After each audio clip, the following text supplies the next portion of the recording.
दोस्तों, हम हर हफ्ते बड़ी मेहनत से आपके लिए एक दिल दहला देने वाली एनिमेटेड हॉरर स्टोरी बनाते हैं। तो अगर आप हमारी यानी खूनी मंडे चैनल की कहानियां एंजॉय कर रहे हैं तो हमारे चैनल को सब्सक्राइब कीजिए और हमारी लेटेस्ट वीडियोस की नोटिफिकेशन के लिए बेल आइकन दबाना मत भूलना।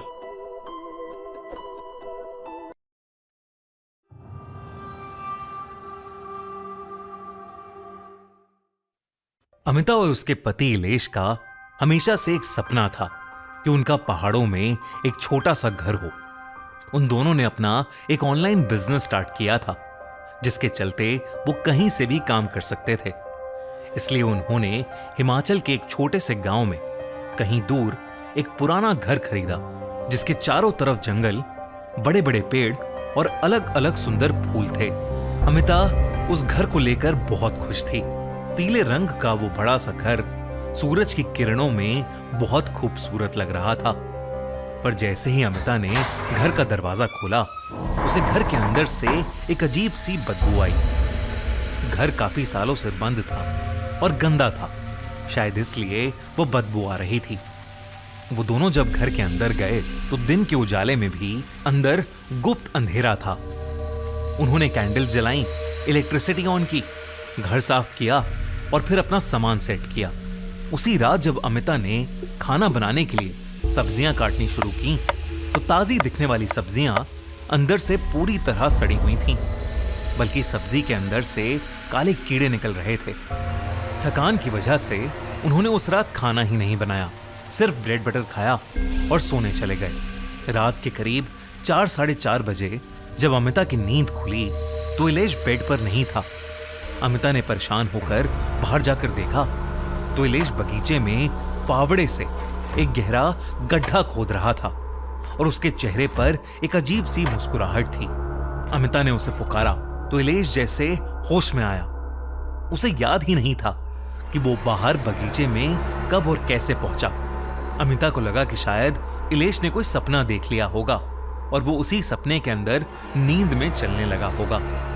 इस इंसिडेंट के बाद बाकी का दिन ठीक गुजरा, सब कुछ नॉर्मल चल रहा था।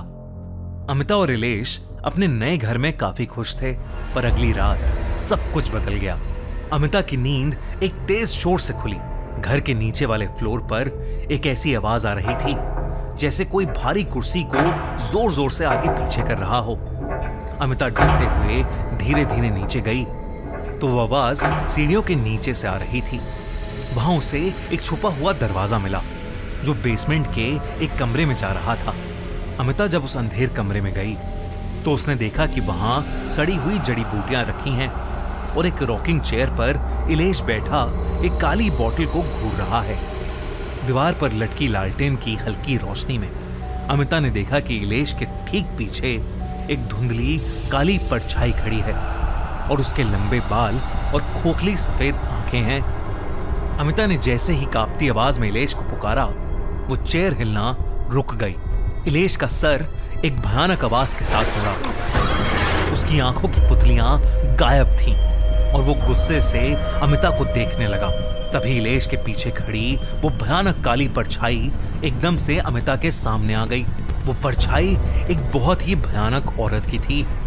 उस औरत ने अमिता का गला जोर से दबोच लिया जिससे अमिता का दम घुटने लगा और वो बेहोश हो गई। उस बेहोशी में अमिता को एक अजीब सा सपना आया।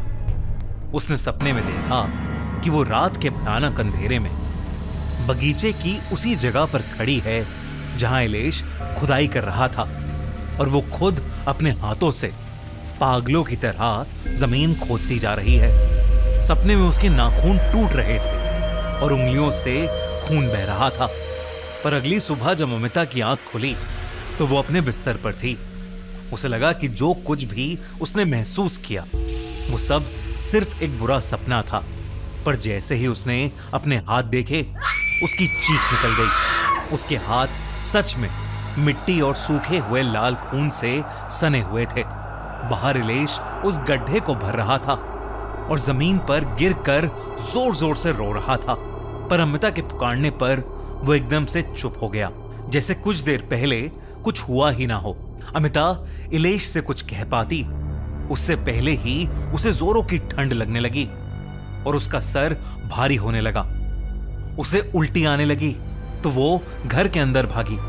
लेकिन जैसे ही वो घर के अंदर घुसी, घर में सड़ते हुए मांस और जलती हुई जड़ी बूटियों की बदबू फैली हुई थी। घर के सारे दरवाजे और खिड़कियां अपने आप झटके से बंद हो गए और घर के मेन डोर पर ताला लगने जैसी आवाज आई। घर के सारे बल्ब एक झटके से फूट गए और दीवारों से रोने की आवाजें आने लगी। उसने देखा कि जमीन पर काले खून के निशान बन गए हैं। तभी एकदम से इलेश हाथ में काले खून से सनी हुई जंख लगी हुई एक बहुत भारी कुल्हाड़ी लिए अमिता की तरफ आने लगा। उसकी आंखें सफेद पड़ गई थीं। उसके पीछे एक भयानक आदमी की आत्मा थी जो हवा में उड़ रही थी, जिसके चेहरे का मांस सड़कर नीचे गिर रहा था और आंखें बिल्कुल काली थीं। इलेश एकदम से एक डरावनी आवाज में चिल्लाने लगा। वो कहने लगा कि अब कोई नहीं बचेगा।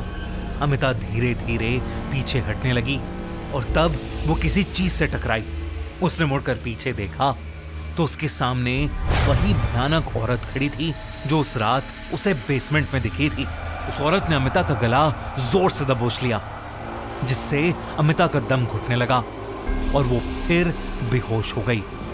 जब उसकी आंख खुली तो रात के 3 बज रहे थे, लेकिन सब कुछ एकदम नॉर्मल था। उसके हाथों पर कोई निशान नहीं थे। इलेश भी बगल में आराम से सो रहा था। अमिता को कुछ समझ नहीं आ रहा था कि अब तक उसने जो देखा वो उसके साथ सच में हुआ है या ये सब एक बुरा सपना था। वो बेचैन होकर उठी और सीढ़ियों से नीचे गई। उसने देखा कि वाकई में वहां एक छुपा हुआ दरवाजा है। उसने वो दरवाजा खोला और बेसमेंट में उसी कमरे में पहुंच गई जो उसने सपने में देखा था। वहां वही सड़ी हुई जड़ी बूटियां रखी थीं और वही रॉकिंग चेयर थी।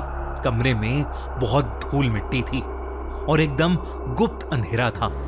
अमिता ये सब देख ही रही थी कि अचानक उसे अपने बेडरूम से एक जोर की आवाज आई। वो ऊपर गई तो उसने देखा कि उसका पति इलेश बेड से ऊपर हवा में लेविटेट कर रहा है। ये देखकर अमिता की चीख निकल गई। उसने इलेश का नाम जोर से पुकारा तो इलेश छटपटाने लगा, जैसे वो जंजीर में बंधा हो और अपने आप को छुड़ाने की कोशिश कर रहा हो। अमिता ने मदद के लिए फोन उठाया, पर उस गांव के किसी भी इंसान ने उसका फोन नहीं उठाया। उधर इलेश की हालत खराब होती जा रही थी। अचानक उसकी बॉडी अकड़ने लगी और वो जमीन पर नीचे गिर पड़ा।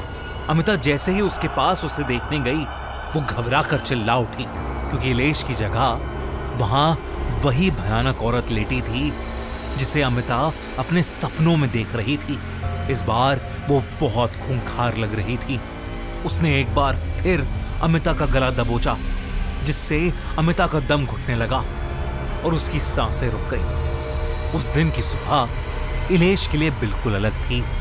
जब इलेश सोकर उठा तो अमिता आराम से बेड पर सो रही थी। कुछ घंटे गुजरे, लेकिन अमिता अभी तक नहीं उठी थी। वो बस सोई जा रही थी। अब इलेश ने अमिता के चेहरे पर पानी डाला, लेकिन वो फिर भी नहीं उठी। अचानक अमिता को फिट्स का अटैक आ गया, यानी मिर्गी के दौरे पड़ने लगे। इलेश ने जल्दी से अमिता को कार में बिठाया और पास की क्लिनिक में ले गया। डॉक्टर ने चेक किया तो अमिता की रिपोर्ट्स एकदम नॉर्मल थी। बस उसकी दिल की धड़कन, उसकी हार्ट बीट्स बहुत तेज थी। लेकिन अमिता अब भी आंखें खोल ही नहीं रही थी, ना कुछ बोल रही थी। इलेश फाइनली जब उसे एक बड़े हॉस्पिटल में लेकर गया तो उसे पता चला कि अमिता कोमा में चली गई है। इलेश को कुछ समझ नहीं आ रहा था कि अचानक एक दिन में ये सब कैसे हो गया। हॉस्पिटल में एडमिट करवाकर जब वो हिमाचल के गांव में अपने घर वापस गया तो उसके घर के बाहर एक बूढ़ा सा आदमी बैठा था। उसने इलेश को एक ऐसा राज बताया जिसे सुनकर इलेश के होश उड़ गए। उसने कहा कि ये घर शापित है और यहाँ एक ऐसी पिशाचनी रहती है जो लोगों को उन्हीं के सपनों में फंसाकर उनकी जिंदगी चुरा लेती है। और इस घर के अंदर कई लोगों की लाशें दफन हैं। इसलिए इलेश को वो घर जल्द से जल्द खाली कर देना चाहिए। ये कहते ही वो बूढ़ा आदमी वहां से उठा और जंगल के रास्ते चलने लगा। इलेश ने उसे आवाज लगाई, लेकिन वो आदमी चलते चलते हवा में कहीं गायब हो गया। इलेश ये देखकर हैरान रह गया था। उसने तुरंत वो घर खाली किया और अमिता की हेल्थ के लिए एक पूजा रखवाई। कुछ दिनों बाद अमिता को अपने आप एक दिन होश आ गया। वो नींद से उठते ही रोने लगी और उसने बताया कि कैसे वो सपनों के घर में फंस गई थी और वो कितनी अकेली महसूस कर रही थी। इलेश ने भगवान का शुक्रिया अदा किया और उस बूढ़े आदमी का भी, जिसने उसे सब बताया। इलेश को लगा कि शायद वो बूढ़ा आदमी भी उस घर में एक भटकती आत्मा था जिसके सपने उस पिशाचनी ने चुराए थे। दोस्तों, अगर आप ऐसे कभी सपनों के घर में फंस जाओगे तो क्या करोगे? खैर, ऐसे सपनों के घर में ना फंसो, इसलिए खूनी मंडे को जल्दी से सब्सक्राइब करो ताकि ऐसी ही थ्रिलिंग स्टोरीज हर हफ्ते आपको सुनने को मिलती रहें और आप ऐसे घरों से बचते रहो।